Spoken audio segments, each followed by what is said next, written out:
अस्सलाम वालेकुम जी, आप देख रहे हैं गेम ऑन है। Pre match analysis. आज दो मैचेस खेले जाएंगे। Fourth day of ICC world T20 2021 qualifier और आज Namibia will be taking on Netherlands. बड़ा टफ मैच होगा, यकीन जानिए, बिकॉज दोनों बॉटम रैंक टीम्स हैं और जब बॉटम रैंक टीम्स आपस में खेलेंगी तो तगड़ा मुकाबला जो है वो एक्सपेक्टेड है, मतवक्को है। एंड नेदरलैंड्स की अगर हम बात करें जी, नेदरलैंड में cricket, Netherland actually is not new to cricket और इन्होंने काफ़ी वर्ल्ड इम्पैक्ट के प्लेयर्स जो हैं वो प्रोड्यूस किए। And cricket was first played in Netherland in 1865।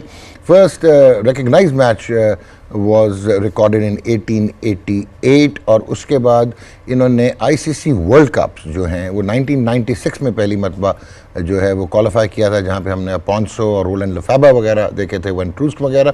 And then of course they played in the 2003 World Cup and they played in the 2007 and 11 World Cup. So 4 World Cups ये खेल चुके हैं, 50 overs जो हैं mains world cup, और ये चौथा ICC world टी20 है जो नेदरलैंड्स खेल रहे हैं। 2009 and 2014 and 2016 they were part of the main event। और 2014 में अगर आपको याद हो तो राइन टेंडरस्कॉट ने 100 कर दिया था इंग्लैंड के अगेंस्ट और अपसेट कर दिया था इंग्लैंड को। सो नेदरलैंड्स जो है वो ऑब्वियसली एक स्टीवन माइबर्ग इनके बड़े आउटस्टैंडिंग बैट्समैन है who is likely to play today. और ये अगर आप नेदरलैंड्स को देखें तो इस तरह की टीम नहीं है जिस तरह की इन्होंने पहले मैच में एक्चुअली परफॉर्मेंस दी। इनके पीटर कैंट्रेल थे, वांडी मरवा और रायन टेंडरस्कॉट जो हैं कुल मिला के आपस में दोनों 438 टी20 मैचेस खेल चुके हैं। So they have the experience on their side, leagues में भी खेलते हैं। रायन टेंडरस्कॉट एक स्टार प्लेयर है जो काउंटी क्रिकेट भी खेले एंड ये कॉलपैक पे भी चले गए and then he reverted. And obviously Tim de Leede इनके बहुत सुपरस्टार होते थे, पीटर कैंट्रेल इनके सुपरस्टार थे, क्लॉपनबर्ग ने जो है वनडे इंटरनेशनल 100 किया हुआ था। And of course we saw के जो टेंडरस्कॉट हैं इन्होंने डेविड हैम्प ने 247 किया इंटरकॉन्टिनेंटल कप में और फिर टेंडरस्कॉट ने 259 नॉट आउट करके रिकॉर्ड तोड़ा था। So they have the stock, they have the history, but वो क्या मसाइल हैं वो देखना होगा क्योंकि फैसिलिटीज़ और sporting culture is outstanding when it comes to Netherlands. हालांकि छोटा सा मुल्क है, वहाँ पे 500 तो हॉकी के ऑस्ट्रो टर्फ हैं और 459 स्क्वाश कोर्ट्स हैं। So that we have to see. Namibia they also played in a world cup in 2003। Wasim Akram की जो है वो ईद हो गई थी, the way he picked up a haul of 5 against Namibia way back in South Africa. और Namibia जो है वो आप कह सकते हैं रैंक आउटसाइडर्स हैं, the weakest team. So we have to discuss this. Then Sri Lanka probably group A क्वालिफायर्स में स्ट्रॉन्गेस्ट आउटफिट है और Dasun Shanaka is one of their better players और भनुका राजापक्से एक आउटस्टैंडिंग किस्म के इनके बैट्समैन हैं। और अब मिस्ट्री बॉलर जो हैं उन पे भी बात हमें करनी पड़ेगी क्योंकि वो मैन ऑफ द मैच थे लास्ट में, ठीक शाना उनका नाम है। So of course we need to discuss loads. We have with us ladies first जी and the former Pakistan women captain and icon of Pakistan women cricket, the suave the elegant Sana Mir हमारे साथ मौजूद है। कैसी हैं? ठीक ठाक हैं? खैरियत से हैं? अल्लाह का शुक्र, बिल्कुल ठीक। सो आज बड़ा टफ मैच होने जा रहा है नेदरलैंड्स और नामीबिया का। आज आप नामीबिया के साथ हैं? ऑफ कोर्स मैं तो वैसे नहीं, नेदरलैंड में मेरे काफ़ी स्टेक्स हैं। हाँ, नेदरलैंड्स है। और जी of course the best of the best in टी20 इंटरनेशनल क्रिकेट। और राशिद लतीफ़ ने मुझे तंबीह की थी कि वो अक्रॉस ऑल फॉर्मेट्स जो है एक वर्ल्ड बीटिंग किस्म के फास्ट बॉलर थे। And definitely yes, a man who played with utmost resilience, passion, patriotism and nationalism. हमारे साथ मौजूद हैं जी उमर गुल। गुली वेलकम। कैसे हैं? ठीक ठाक हैं? All good. यार आज आप बहुत रश खींच रहे हैं। अच्छा, होस्ट से ज़्यादा अच्छा लगना रिक्वायरमेंट नहीं होती। आपकी नज़र अच्छी है। Thank you very much, my pleasure. तो लेडीज़ फर्स्ट। Of course. जनाब, जनाबा। आपको कुछ टाइम लगेगा एडजस्टमेंट में।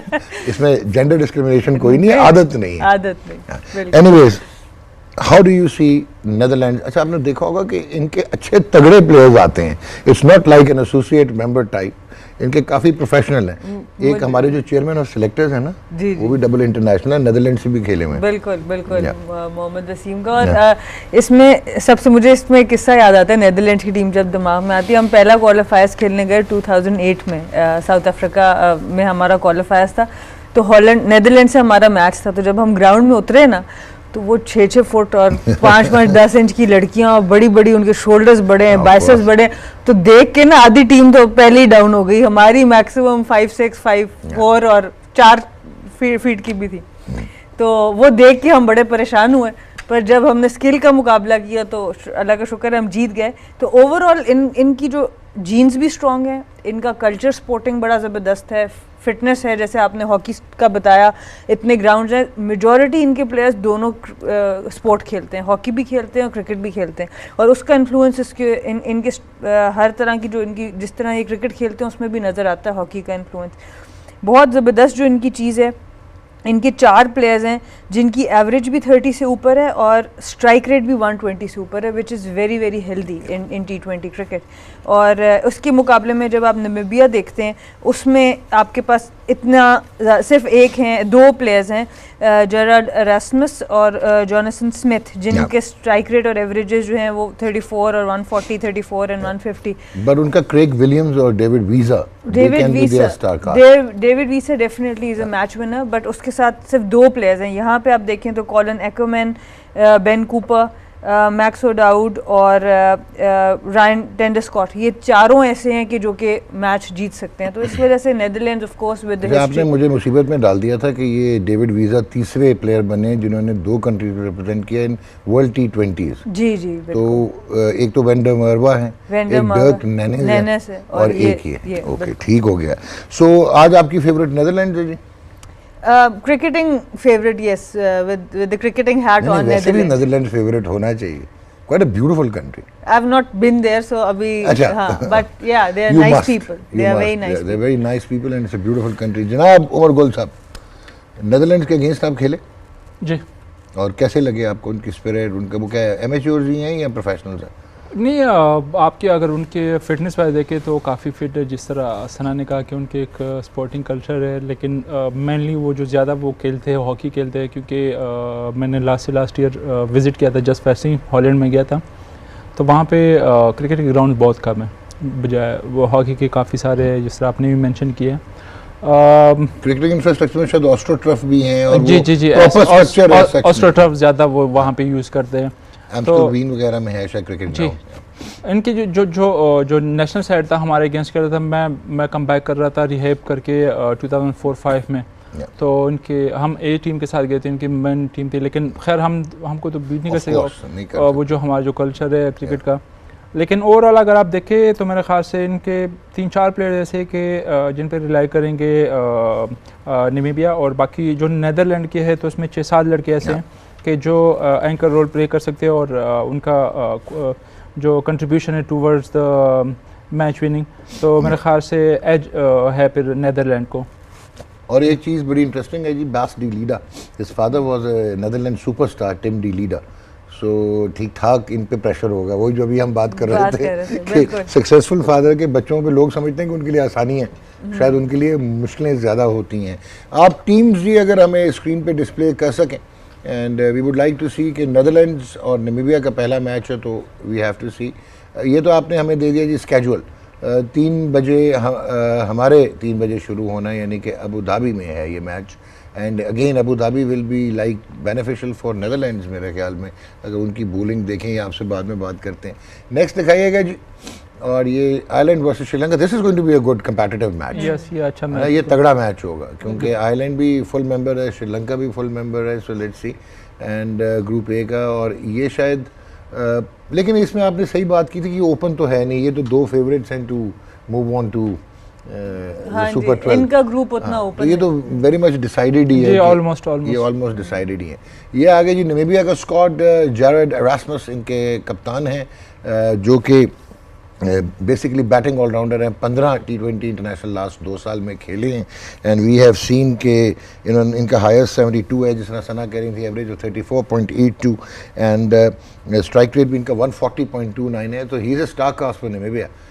स्टीफन बार्ड हैं, और उसके बाद कार्ल बर्कनस्टॉक, मुशाउर डिप्री, और जॉन फ्रिनलिंक है, यॉन ग्रीन है wicket keeper, and Nicol Loftie Eaton हैं, बर्नार्ड शोल्स हैं, again a competent player, Ruben Trumpelmann हैं, माइकल वॉन लिंगिंग हैं, और Ben Shikongo and J Smit, and then David Wiese. इनको विकेट कीपर पता नहीं क्यों कर दिया, ये तो इतने अलग गेंद करते हैं, ये हमारा कमाल हो सकता है कि पीटीवी स्पोर्ट डेविड वीज़ा को विकेट कीपिंग भी कराए। क्रेग विलियम्स, या he is a handy player, और पिकी या फ्रांस। सो अच्छा, इनका रिजर्व एक है, गुली आप और मैं जा सकते हैं, इनके पास रिजर्व एक है, होता है मेरा ख्याल है इनके पास टोटली 16 प्लेयर होंगे, 15 ना। हाँ, उनका वैसे भी कल्चर है कि आप दूसरे कंट्री से प्लेयर को खिला सकते हैं। सना का मुश्किल हो जाएगा, मेन जो है मैं, हाँ ये भी है, लेकिन मैं भी वुमेन क्रिकेट टीम भी है तो वुमेन में तो चांसेस है, फिर वुमेन में तो कप्तान हो जाएंगे। कप्तान हो जाएगी। एनीवे जी, दिखाइएगा नेदरलैंड्स की टीम जी। सो सना का ये देखें, Peter Salaar, a very seasoned campaigner and a very competent player. मुझे याद है कि ये 2010 के बाद सडनली स्क्रीन पे आए थे। Colin Ackermann, Philippe Boissevain, Ryan ten Doeschate, star of the stars जी। इनकी तो मैंने अपनी कलेक्शन में शर्ट भी साइन करवा के रखी थी, इतना खूबसूरत खेलता है। लोगां हुई बीक हैं, टिम गॉटन हैं, then Roelof van der Merwe, obviously season experience, South Africa को रिप्रेजेंट किया हुआ। स्टीवन माइबर्ग बड़े छिक्के मारते हैं, एंड पॉनो वाम मिका और मैक्स ओ डॉड हमने देखा कि वाहिद रह गए थे उस दिन जब कर्टिस कैम्फर ने फारिग किया हुआ था, सारों को इन्होंने 50 किया था। बेन कूपर अगेन सीजन हैं, Bas de Leede, Scott Edwards and Brandon Glover, Fred Klaassen again is an experienced name, not the hockey one, और Tobias Visee and Shane Snater. So ये टीम है जी जनाब। So Netherlands favourite for the match? Yes, Netherland. आपको लग रहा है कि नामीबिया के नेदरलैंड्स? हाँ, जिस तरह हमने अर्ली डिस्क्राइब किया कि उनके पास ऐसे कि मैच विनर प्लेयर है, 6 से 7 लड़के ऐसे हैं और काफ़ी खेले हुए सीजनल प्लेयर हैं। जिस तरह बेन कूपर हो गया है, काफ़ी एक्सपीरियंस लड़का है, और ऑल दो उसका जो स्ट्राइक रेट है और जिस कंपेटिटिव क्रिकेट जिस तरह उसने खेली है, ऑस्ट्रेलिया में खेला है, फिर नेदरलैंड से रेगुलर खेल रहे हैं, परफॉर्मेंस ड्यू है उस पर, क्योंकि काफ़ी उस पर रिलाई कर रहे हैं नेदरलैंड की टीम। सिलार काफ़ी एक्सपीरियंस लड़का है, फिर जिस तरह रायन टेंडरस्कॉट हो गया या वैंडर मव, तो बॉलिंग से कन्वर्ट है ना बैटिंग जी, लेफ्ट आर्म। हाँ। ये जी बिल्कुल वही मैं सोच रहा था कि ये लेफ्ट आर्म और काफी आया एज ए स्पिनर था जी, हमारे अगेंस्ट भी खेला 2009 में भी मेरा ख्याल से ये खेला, और काफ़ी इसका एक इम्पैक्ट था, काफ़ी उस पर डिपेंडेबल थे नेदरलैंड की टीम। जनाब, ओह सॉरी जनाब, मेन डिफरेंस वहीं पे आ जाता है जो कल भी हमने बात की। स्कॉटलैंड में 9 प्लेयर्स थे जो काउंटी क्रिकेट खेलते हैं, नेदरलैंड्स में 10 प्लेयर्स हैं इनकी टीम में जो कि जिनके पास एक्सपोजर है। नामीबिया के पास 3 है, जिसमें डेविसा है, जॉन फ्रैंकलिन है, ट्रम्पलमैन है। तो इन 3 के ऊपर obviously apart from the captain Rasmus के अलावा इन 3 पे बहुत डिपेंड करेगा कि whether they stand up to the challenge और नॉट। पर नेदरलैंड्स के पास क्योंकि 10 प्लेयर्स हैं जो काउंटी में, साउथ अफ्रीका में, यहाँ वहाँ खेलते हैं, तो उसकी वजह से अगेन थोड़ा सा कंपोजर हो सकता है। कि एक अच्छी चीज़ नेदरलैंड्स की ये है कि इन्होंने इंडिजिनसली भी प्लेयर्स प्रोड्यूस किए। वो ठीक है, पीछे फ्रेंच लिंक्स ज़रूर हैं, लेकिन इनकी इम्पोर्ट्स इतनी नहीं है, बट इन्होंने काउंटीज़ में बहुत सारा टैलेंट दिया। दिस मीन्स कि इनका एक लेवल ग्रेजुएशन लेवल तो है इनका। हाँ जी, और वही लोकेशन की भी बात है, आपके पासपोर्ट की भी बात है। इन सब के पासपोर्ट इतने स्ट्रांग हैं कि ये ऑस्ट्रेलिया, न्यूजीलैंड कहीं पे भी जाके अपने क्लब क्रिकेट खेल सकते हैं। हम लोग के बेचारे प्लेयर्स तो वीज़ास के लिए इशू होता है। तो इन सब चीज़ों से एज अ कंट्री आपको बड़ा फ़र्क पड़ता है, आपकी लोकेशन क्या है, आपकी ओवरऑल स्टैंडिंग किधर है ग्लोबली। तो उस लिहाज से ऑब्वियसली इनके पास एक एज है नेदरलैंड्स के पास, पर T20 क्रिकेट है, कुछ भी हो सकता है। ब्रेक लेने लगे हैं, लेकिन गुली और आपने अनफॉर्चुनेटली नेदरलैंड्स को इतना फेवरेट किया कि अब आप नामीबिया के साथ हो। ठीक हो गया जी। पपुआ न्यू गिनी और नामीबिया की भी 2-3 प्लेयर ऐसे हैं कि जो सिंगल हैंडेडली मैच जिता सकते हैं, जिस तरह डेविड वेजी हो गया, आप रिसेंटली उसने शो किया PSL। क्रेग विलियम्स है, हाँ ये विलियम्स, उनका जो कैप्टन है काफ़ी अच्छा लगा लास्ट मैच में, तो आप स्ट्रेट अवे उसको आउट नहीं कर सकते। so, यानी कि मैं पिक कर सकता हूँ नामीबिया को आज। जी आप पिक कर सकते हैं। गेम ऑन है जी। सना से बात कर रहा था जी ऑफ एयर के बांग्लादेश के लिए इतना आसान नहीं है।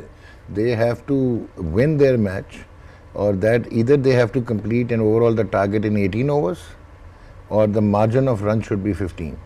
But how can they decide it before the next match? This is what they have now come up with that कि तीसरे मैच से पहले। बट स्ट्रेंज है ना, very strange। लेकिन देखिए फिर हम स्ट्रेंज बंदे स्ट्रेंज ही बातें करेंगे। नहीं, क्योंकि जब तक सेकंड मैच होता नहीं है तो ये रन रेट को डिसाइड कर नहीं सकते।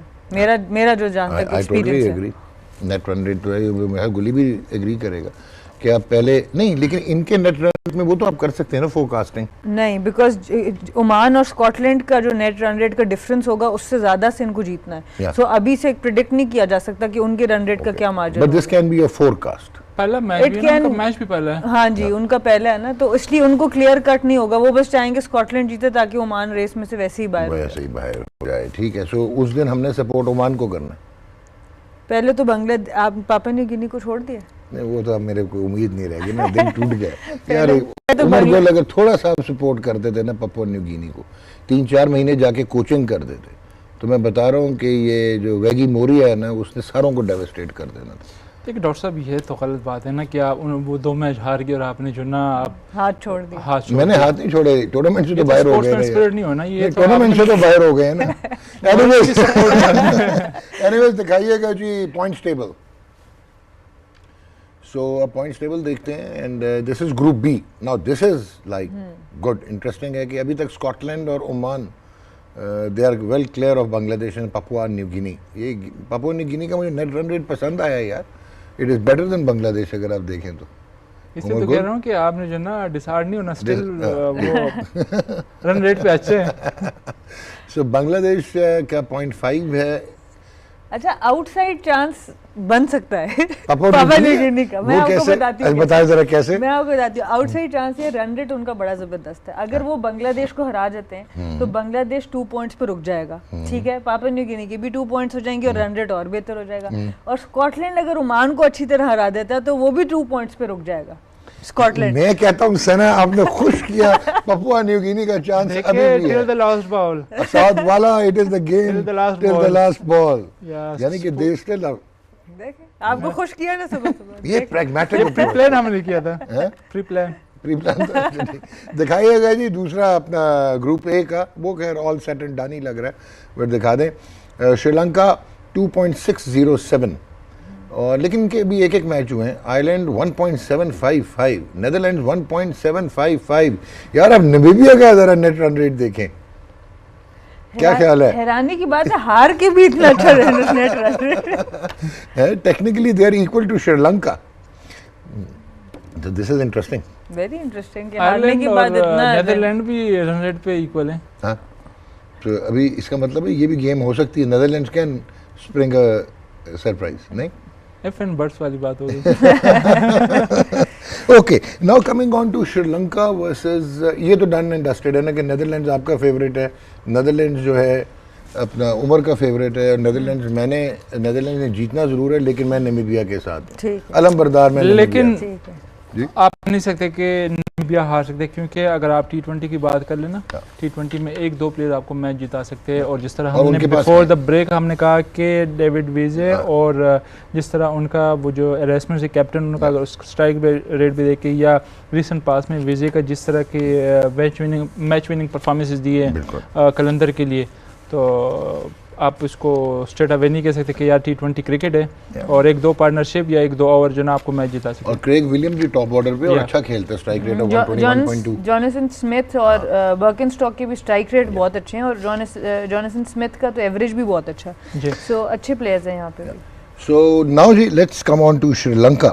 और अगर आप श्रीलंका का स्क्वाड दिखा सकें जी, इसमें आप देखें Dasun Shanaka now obviously responsibility है, captain the team as well. और अगर आप स्क्वाड देखें जी, दसुन शनाका है, फिर Kusal Perera again an outstanding talent. Dinesh Chandimal, अगर आपको याद हो कि वो लासत मलिंगा जो हैं, कप्तानी का भी मसला हो गया था इनका जब ये चैंपियंस बने थे, इफ यू रिमेंबर। इन्होंने कप्तानी छोड़ के और फिर बाहर बैठे थे और वो जीत गए थे, बट थे Dinesh Chandimal who picked up the ICC world T20 2014। और धनंजय डी सिल्वा अगेन, दुष्मंता शमेरा गुड बॉलर। और ये हैं जी महेश थिकशाना, ये आपसे हमने आज डिस्कस करना है। अविष्का फर्नांडो, बनुका राजापक्सा, शमिका करुणा रत्ने, वनीदु हसरंगा अगेन उमर गुल को काफ़ी पसंद है द वे ही बॉल्स हैं, he is right arm leg spin. और then we have Pathum Nissanka, Charith Asalanka, Lahiru Kumara, pace है, रॉ पेस है। और क्या Dhananjaya again competent bowler, slow bowler, और बनूरा फर्नांडो। मुझे तक समझ नहीं आई कि ये बेचारे क्वालिफायर में कहाँ से फंस गए, अगर आप इनका स्टॉक देखें तो।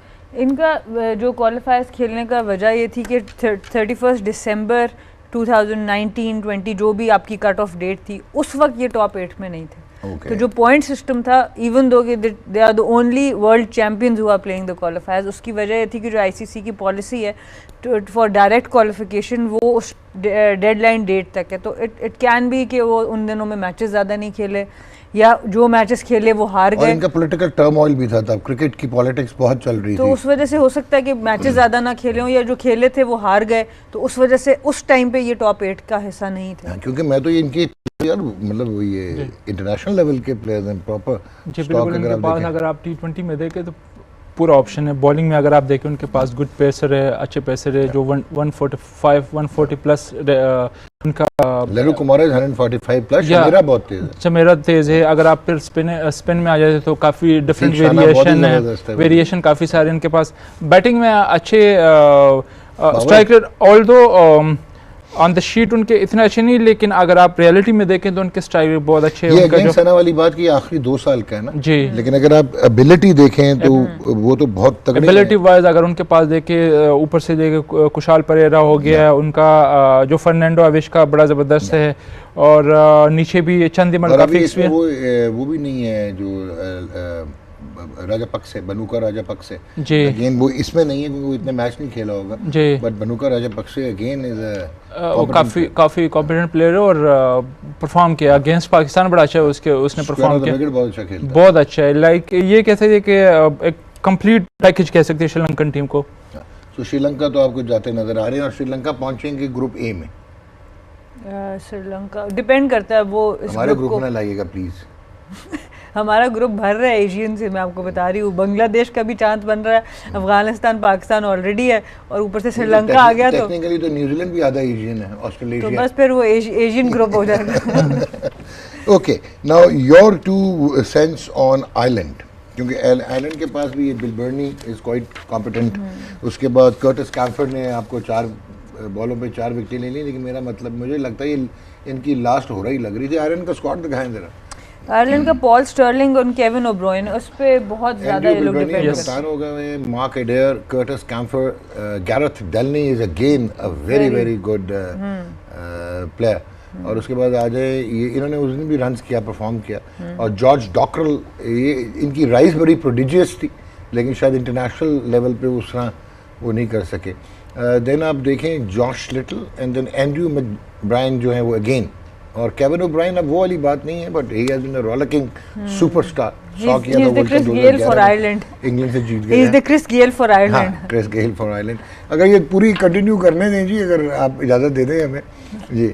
उसके बाद Neil Rock wicket keeper, Simi Singh, Paul Stirling again थोड़े मेरी तरह हो गए हैं, फैलते जा रहे हैं, लेकिन अगेन बीच में से कट बड़ा अच्छा मार देते हैं। Good player. और हैरी टैक्टर, उसके बाद आ गए Lorcan Tucker, Ben White, Craig Young, and I think Barry McCarthy इनके रेगुलर थे but eventually ended up in the reserves. सो इसका मतलब है इनके पास ऑप्शंस हैं। बिल्कुल नहीं, they look like a very good squad. अच्छा, नाउ रियलिस्टिकली जो है, रियलिस्टिकली मुझे ये बताइए कि do you see outside chance के Ireland can take on Sri Lanka? I think T20 cricket में आप राइट ऑफ कर ही नहीं सकते किसी भी टीम को। और जिस तरह के इनके भी ये 4 प्लेयर्स की हमने बात की, 5वां गैरेथ डिलानी को आप देखें, एवरेज 22 है, स्ट्राइक रेट 131 है, quite a healthy average in strike rate. उसके बाद Kevin O'Brien, even though 29 matches सिर्फ 2 सालों में खेलें, इतने मैचेस में इस तरह की एवरेज 26 और 137 का स्ट्राइक रेट मेंटेन करना, it's not easy. So of course he can handle the new ball, he can play the spinners, इसी वजह से इस तरह की सक्सेस उनको मिली है। तो आई थिंक अच्छा मुकाबला होगा, बट श्रीलंका की बॉलिंग बहुत ही डिसिप्लिन्ड है, और अगर वो फील्ड उनको साथ सपोर्ट करती है तो इतना मुश्किल नहीं होना चाहिए श्रीलंका के लिए। एक्सपीरियंस भी उनके साथ है, पर आयरलैंड फाइट ज़रूर देगा। ओके, आयरलैंड फाइट देगा Sana, obviously she has a point. लेकिन मुझे ये बताइए कि अगर हम श्रीलंका को देखते हैं, जो टिपिकल एशियन वेन में खेलते हैं क्रिकेट, हवाई तवाई भी हो जाते हैं, प्लान प्लून स्ट्रेटजी की साइड भी हो जाती है, बट आइलैंड को देखें तो बहुत ऑर्गेनाइज्ड, मैकेनिकल, मंडेन किस्म की अप्रोच। तो ये जो क्या ख्याल है कि आइलैंड कैन अपने डिसिप्लिन पे और अपनी लिमिटेशंस में खेलते हुए टक्कर दे सकता है ठीक ठाक किस्म की श्रीलंका? जी बिल्कुल, और मेरे ख्याल से प्रेशर भी ज़्यादा श्रीलंकन टीम पे होगा। ओके, या Ireland I don't think so कि उन पे प्रेशर होगा, और जीतने के चांसेस हो सकते हैं आयरलैंड के, क्योंकि उनकी अगर स्ट्रेंथ देखें ना तो बैटिंग है, उनमें ऐसे प्लेयर्स हैं ना कि जो जिस तरह पॉल स्टर्लिंग हो गए या केविन ओब्रायन हो गया, इन्होंने पास्ट में भी प्रूव किए। ओब्रायन तो मोस्टली वो इस तरह के आईसीसी इवेंट में जो ना एक आधी इनिंग्स खेल लेता है, जो कि स्टर्लिंग है वो थोड़ा सा कंसिस्टेंट मुझे लग रहा है। सेकंड बारी में अगर आयरलैंड की सेकंड बारी आ गई ना तो फिर आप कह सकते हैं कि चांसेस है जीतने की, क्योंकि चेज में इनको आसानी होगी, चेज में आसानी, क्योंकि प्रेशर नहीं होगा उन पे और स्ट्रोक प्लेयर उन पे जी, और मे बी लेटर ऑन के ड्यू फैक्टर भी हो सकता है अबू धाबी। हाँ, अबू धाबी है, यस यू आर राइट कि अगर लेकिन बात सुने, ये थोड़ा सा मुझे ठीक है कि बॉलर्स के लिए मुश्किल हो जाता है, स्पिनर्स के लिए स्पेशली, अगर तो मैं सना से भी पूछूंगा कि अगर ड्यू आ जाए, लेकिन डोंट यू थिंक कि बैट्समैन के लिए और आसान हो जाता है अगर थोड़े सा स्किड हो रहा हो बॉल, ज़्यादा बेहतर बैट पे आएगा इन एशियन कंडीशंस में? बॉलिंग दोनों के लिए मुश्किल हो जाता है, पेसर के लिए भी मुश्किल हो जाता है और स्पिनर के लिए ज़्यादा मुश्किल हो जाता है, क्योंकि वो आपने वो ग्रिप करना ज़्यादा मुश्किल हो जाता है। ड्यू फैक्टर से ऑब्वियसली फ़र्क पड़ता है, क्योंकि बॉल स्किड होके आता है, बल्ले पे ज़्यादा इजीली आता है, क्योंकि वो जो आप कहते हैं ना कि पहले मैच में थोड़ा बॉल उस तरह इवन बाउंस या इवन स्किड होके नहीं आता, थोड़ा सा रुक के आता है, तो सेकंड टाइम पे अगर ड्यू पड़ते तो स्ट्रोक के लिए मारने में जो ना इजी हो जाता है, बैट्समैन के बल्ले पे ज़्यादा बॉल इजी आता है। ओके, दिखाइएगा जी श्रीलंका की बॉलिंग अगेंस्ट नामीबिया। और वी टेक द ब्रेक जी, क्विकली आपसे स्पेशली ये क्वेश्चन है कि बायो मैकेनिकली अगर मैं देखूं, ऑब्वियसली टेक्निकली आप बेहतर बता पाएंगी, कि एक मेहदी हसन मिराज नॉर्मली जनरली जो ऑफ स्पिनर्स हैं वो अबडक्ट करते हैं, और आई एम प्रीटी श्योर कि आप भी अबडक्ट करती होंगी, क्योंकि डेल्टॉइड इतना स्ट्रांग नहीं होता, तो आप यूं करके एंड फिर अपना रोटेशन पे आते हैं।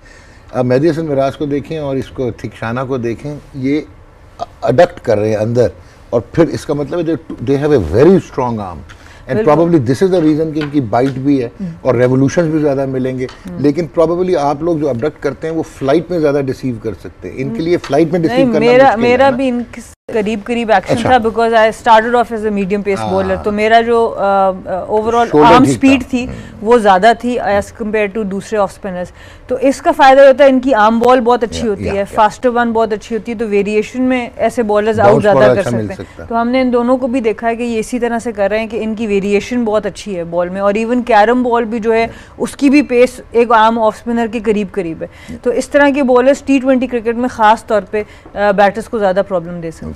जाते जाते आपसे ये पूछूंगा, आपसे क्लैन मुश्ताक के साथ खेले, inarguably one of the greatest of spinners ever, no doubt ना, क्योंकि उनका जो वो फिंगर से करता था इंस्टेड ऑफ रिस्ट को रोटेट करने से, तो दूसरा तो पिक करना मुश्किल था, बट अजंता मेंडिस आप लोगों ने भुरकस निकाल दिया उसका। डू यू थिंक जो मिस्ट्री बॉलर्स होते हैं इनका इंटरनेशनली जो टाइम इन रिकग्निशन है वो बहुत कम होता है, कि पकड़े जाते हैं आजकल के एनालिसिस और विजुअल्स और बायो मैकेनिक्स और इसमें पकड़े जाते हैं? Do you think? बिल्कुल डॉक्टर साहब, टेक्नोलॉजी काफ़ी ज़्यादा हो गई। रविचंद्रन अश्विन ने भी चेंज किया अपने आप को, कैरम बॉल से निकला वो कन्वेंशनल उसमें जी जी जी, वो एक तो वो उसके बॉलिंग एक्शन का भी थोड़ा सा वो आ गया था, प्रॉब्लम आ गई थी, इस वजह से भी वो कैरम बॉल छोड़ दिया उसने। ऑब्वियसली टेक्नोलॉजी काफ़ी आ गई क्रिकेट में भी, तो आप किसी भी प्लेयर को जो ना अर्ली ऑन, तो जिस तरह हम सबसे बड़ी मिसाल सोहेल तनवीर की देते हैं, सोहेल तनवीर ने काफ़ी परेशान किया था early, next Waqar of Pakistan. जी जी, बाद में वो भी एक्सपोज हुआ। सेम मेंडिस जब वो आया था, मुझे अभी भी याद है 2006-07 जो एशिया कप पाकिस्तान में हुआ था, तो काफ़ी उसने आउट किए थे, और लकीली हमारे यहाँ पे पाकिस्तान में हर तरह के बॉलर मिल जाते हैं। हमने एक बॉलर को बुलाया था अंदरूनी सिंध से, और सेम उसकी कॉपी थी, और फिर हमारा कैंप यूनुस भाई ने कैंप लगवाया था वहाँ पे स्टील मिल कराची में, और उसकी प्रैक्टिस की, और फिर आई थिंक हमने बेहतर खेले बजाय इंडिया के 6 आउट किए थे, लेकिन वो 2008 जी अजंता मेंडिस, फिर कुछ मैचेस ऐसे भी हुए कि अजंता मेंडिस हमारे अगेंस्ट वो ड्रॉप भी हुआ है, उसको रेस्ट भी कराया। और नहीं, मेरे ख्याल में मुत्तैब मुरलीधरन को, सईद अनवर इंजमाम जितना खूबसूरत खेले हैं, प्रॉबेबली कम लोग खेले होंगे, जिस तरह सलीम मलिक खेले शेन वॉर्न को। सो ही सो वेरी राइट कि हमारे बैट्समैन जो हैं, लेकिन आजकल क्या हो गया स्पिनर भाई, हो क्या गया है, क्योंकि क्वालिटी स्पिनर अब है नहीं डोमेस्टिक में, ये रीजन है। आपके क्रिकेट आप सारे T20 क्रिकेट होगी। जरा आप ब्रेक लेते हैं। आप गिला कर रही थी कि पीटीवी ने आपको स्पॉन्सर नहीं किया, चलें आपको अबू धाबी लेके चलते हैं। चलें जी, ओवर टू अबू धाबी जी, दिखाइए जरा पिच कैसी। सब पिच पे वो तो वही सना वाली बात कर दी है, इयन बिशप ने भी, बिशी ने भी यही कहा कि श्रीलंकन स्पिनर्स जो हैं वो लाइन एंड लेंथ एक्यूरेसी, तो हाउ डू यू सी कि कितना तंग कर सकते हैं कन्वेंशनल टीम लाइक आयरलैंड? देखिए, सबसे पहले तो जिस तरह बिशप ने भी कहा, एक्सपीरियंस काफ़ी है मॉडर्न डेज में। अब जितना क्योंकि ये दूसरा मैच होगा, सो इट इज़ डिफरेंट जी, काफ़ी विकेट टू विकेट आप स्पेशली T20 में बॉल करते हो तो आपको जो ना सक्सेस मिलती है, आपको जो ना चांसेस होते हैं आपके LB के, बोल्ड के, कैचेस के भी। तो मेरे ख्याल से श्रीलंकन प्लेयर्स की क्वालिटी यही है कि वो स्टम्प टू स्टम्प अपने लिमिट में बॉल कर रहे हैं, जिसकी वजह से जो ना वो प्लेयर्स जो अपोजिशन है वो डिस्टर्ब हो। लेकिन नमीबिया श्रीलंका के बराबर गेंद कर रहा है एक्यूरेसी, ये तो नमीबिया ये वही आपकी जो दूसरी भी टीम्स है जो टीम डिसिप्लिन होगी वो अपने लिमिट्स में रह के बॉल करते हैं, और same goes with the batter. तो ये अच्छा मैच होगा, डिपेंड करता है टॉस पे। नहीं, लेकिन डू यू थिंक नमीबिया के मैच में टॉस जो है वो कोई इतना बड़ा फैक्टर होगा? नहीं, फर्स्ट मैच में नहीं, सेकंड मैच के बाद आइलैंड एंड या जनाब मैम जी। टॉस के हिसाब से सिर्फ मैं ये कहूँगी, अगर हम टॉस की थोड़ी सी बात करें कि नमीबिया बैटिंग फर्स्ट करना चाहता है और नेदरलैंड्स का ज़्यादा रिकॉर्ड बॉलिंग फर्स्ट, तो आई थिंक इन दोनों को अपनी मर्जी की चीज़ मिल सकती है इसके साथ। स्पिनर्स का डेफिनेटली आज रोल ज़्यादा होगा, बाउंड्रीज थोड़ी सी लंबी है एज़ कम्पेयर टू पिछले मैचेस में, तो जो बाउंड्री पे कैचेज हैं वो शायद और प्ले फोर्थ इनिंग्स में तंग नहीं होंगे स्पिनर्स, फोर्थ इनिंग्स की में तंग होंगे, पर आज अभी सुबह का मैच है, इसमें क्योंकि बाउंड्रीज थोड़ी सी लंबी है तो मुझे लगता है स्पिनर्स का रोल थोड़ा सा ज़्यादा हो जाएगा इस मैच में। मैं भी बॉल ग्रिप कर जाए, बॉल ग्रिप हो, क्योंकि अर्ली ऑन थोड़ा सा अगर बॉल का सीम ऊपर होता है तो वहाँ पे सीमर्स का भी बॉल सीम हो सकता है, और ये कि स्पिनर्स को ग्रिप मिल सकते हैं। अच्छा, आप मुझे एक चीज़ बताएं, मेरे दिमाग में ये आता है कि जो आजकल की मैं T20 क्रिकेट देखता हूँ, ये mostly they are playing with Kookaburra, ठीक है? अच्छा, कुकुपरा बॉलर के लिए तो नाइटमेयर है ना, वाई नॉट के ये जो ड्यूक्स हैं और जिनकी ज़रा वो एजी सीम्स होती हैं, लिफ्टेड सीम्स होती हैं, उससे ऐसी क्रिकेट क्यों नहीं कराई जाती जो आप लोग मज़े भी लेते हैं इंग्लैंड में जब गेंद करते हैं? अरे बॉलर की तो सवाल है भाई, बॉलर की विश तो है, लेकिन ये गेम की खूबसूरती है। नहीं, क्या खूबसूरती है? बॉलर ने कोट लगना खूबसूरती है, बस ये तो आपकी स्किल्स पे डिपेंड करता है ना कि आपकी स्किल्स क्या है। अब T20 में तो यार मतलब जुल्म होने लग गया ना, जैसे आज से 20-25 साल पहले एक एक्सप्रेस फास्ट बॉलर को आप सोच भी नहीं सकते लॉन्ग ऑन या लॉन्ग ऑफ के ऊपर से मारेगा, वी में छिके ओवर द हेड मारेगा। अब तो स्वीप भी मार देते हैं, तूफान बदतमीजी है। अब तो आप फास्ट बॉलर को स्वीप भी पड़ जाता है, स्विच हिट भी और स्वीप भी यार, मतलब ये उमर गुल ये तो जाती है ना यार। मैं बीइंग अ फास्ट बॉलर बिल्कुल जाती है ये सबसे मैं तो कह रहा हूँ कि नो बॉल ही नहीं होना चाहता। आप तो डायरेक्टली अगर आप अंपायर को पता भी नहीं, पीछे से थर्ड अंपायर कहते हैं नो बॉल, तो ये टोटली बॉलर्स के साथ जाती हो रही है, लेकिन डिमांड है। नहीं, डिमांड भी है, लेकिन दोनों के लिए अगर अभी हमने टॉस के लिए जाना है, बेसिकली जो क्रिकेट है ना, it was like game of the Kings, जो कि पोलो से मुतरादिफ भी था, और बैट्समैन जो है ना वो था कि to be served by the bowler, of course with malice to none. आप दोनों बॉलर रहे तो सिंगल आप पे बैट्समैन के पास फील्ड के किंगडम था, बॉलर के पास 22 यार्ड्स थे सिर्फ। सो वो अनफॉर्चुनेटली इस कमर्शियलिज्म ने वो फिलॉसफी सच करते जा रहे हैं। मतलब कितना जुल्म है सर्कल्स के साथ कहना अब यार, तो ऐसे ही ना हाथ बांध के कहना कि बॉक्सिंग के लिए चले जाओ। और वुमेन क्रिकेट में तो और टफ है, क्योंकि लड़के 4 फील्डर्स अंदर रख के T20 में बॉलिंग करते हैं, हमें 5 फील्डर अंदर रख के बॉलिंग करनी पड़ती है। तो आप सोचें कि वहाँ पे बॉलर्स की जो हम इकोनॉमी मेंटेन करते हैं या चौका बचाते हैं, कितनी बड़ी बात है, क्योंकि वहाँ पे एक फील्डर और अंदर आ जाता है। नहीं, वो अगेन ये किस वजह से कि इतनी बैटिंग पावर नहीं है? शुरू में इसी तरह था कि इस फॉर्मेट इनकरेज करने के लिए खवातीन के जो बैटर्स थे उनको इनकरेज करने के लिए, पर मेरे ख्याल से अब टाइम करीब आ गया है कि उसे एक फील्डर को पीछे भेजा जाए, क्योंकि बैटर्स की पावर बहुत ज़्यादा हो चुकी है वुमेन्स क्रिकेट में। ऑब्वियसली बायोमैकेनिक्स, न्यूट्रिशन, साइंटिफिक जो है वो तो नहीं होगा ना जो मेल्स का अब। जी, अब तो बहुत बेहतर हो गया। तो आई थिंक एक वर्ल्ड कप के बाद डॉक्टर साहब ये है कि with the passage of time bowlers के लिए क्रिकेट थोड़ा सा टफ हो गया है, चाहे वो स्पिनर और फास्ट बॉलर हो। काफ़ी रूल एंड रेगुलेशन चेंज हो गए, ये नो बॉल का और फ्री हिट वगैरह आ गए, लेकिन बाय द सेम टाइम अगर आप देखें तो बैट्समैनों के लिए भी कुछ एडवांटेज होनी चाहिए क्योंकि उनके पास एक बॉल होता है। अच्छा एक बॉल पड़ जाए तो वो फारिग। हाँ, बट एनीवेज एक और चीज़ है कि जहाँ तक ताल्लुक, चले अभी चलना है टॉस के लिए जी। So over to Abu Dhabi ji.